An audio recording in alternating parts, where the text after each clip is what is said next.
10ই November 2026 ভারতীয় সময় সন্ধ্যে 6:40 কিছু পরেই কিন্তু অর্থাৎ 6:43 নাগাদ কিন্তু দিল্লির লালকেল্লার মেট্রো স্টেশনের 1 নম্বর গেটের সামনে একটি বেসরকারি গাড়িতে ভয়াবহ বিস্ফোরণে এখনও পর্যন্ত সর্বশেষ যে খবর 8 জনের কিন্তু প্রাণ গেছে।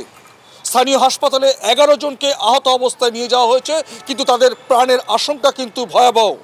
দিল্লি পুলিশের পুলিশ কমিশনার সঞ্জয় আর্য জানিয়েছেন, ঘটনাটি বিস্ফোরক দিয়ে কোনো নাশকতার কাজ হয়েছে নাকি কোনো দুর্ঘটনা সেটা কিন্তু খতিয়ে দেখতে ইতিমধ্যেই পুলিশ প্রশাসনের আধিকারিকরা যেমন পৌঁছেছেন ফরেনসিক টিমের আধিকারিকরাও।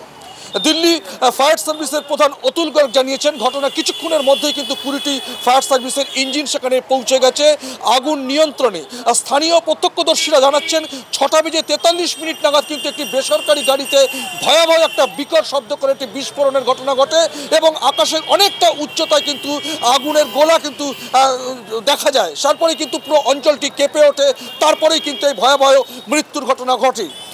ইতিমধ্যে আমরা জানি যে সকাল থেকে আজকে দিল্লি পুলিশের এবং এনআইএর আধিকারিকরা কিন্তু দিল্লির ফরিদাবাদে 2 দফায় প্রায় 2900 টন বিস্ফোরক উদ্ধার করেছিল।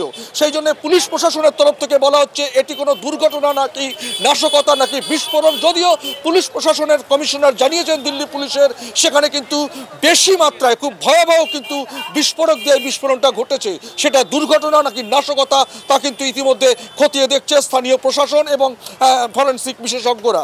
এখনো পর্যন্ত যারা আহত হয়েছেন হাসপাতাল সূত্রের খবর তাদের প্রত্যেকের কিন্তু প্রাণের আশঙ্কা রয়েছে। এই মুহূর্তে কিন্তু দিল্লিতে সর্বশেষ যেটা খবর, এই মুহূর্তে দিল্লিতে হাই অ্যালার্ট জারি করা হয়েছে এবং দিল্লি সাধারণ মানুষের মধ্যে কিন্তু একটা সকাল থেকেই কিন্তু আজকে যে পলিউশনের ঘটনা ঘটেছে দিল্লিতে, যে ভয়াবহ পলিউশন, এবং সকাল থেকে যেটা আমরা জানতে পেরেছিলাম যে 2900 টন প্রায় দিল্লির দুয়ারে ফরিদাবাদে 2900 টন কিন্তু যে বিস্ফোরক উদ্ধার হয়েছে, সেখান থেকে সেই জায়গা থেকে কিন্তু দিল্লির মানুষ কিন্তু আতঙ্কের মধ্যেই ছিল এবং সন্ধ্যার পরে দেখা গেল এই ভয়াবহ বিস্ফোরণের পরিবেশ সেটা নাশকতা না দুর্ঘটনা সেটা কিন্তু ইতিমধ্যেই দিল্লি পুলিশের ফরেনসিক টিম খতিয়ে দেখছে। পুলিশ প্রশাসন পুরো অঞ্চলটিকে ঘিরে রেখেছে এবং হাই অ্যালার্ট কিন্তু জারি করা হয়েছে।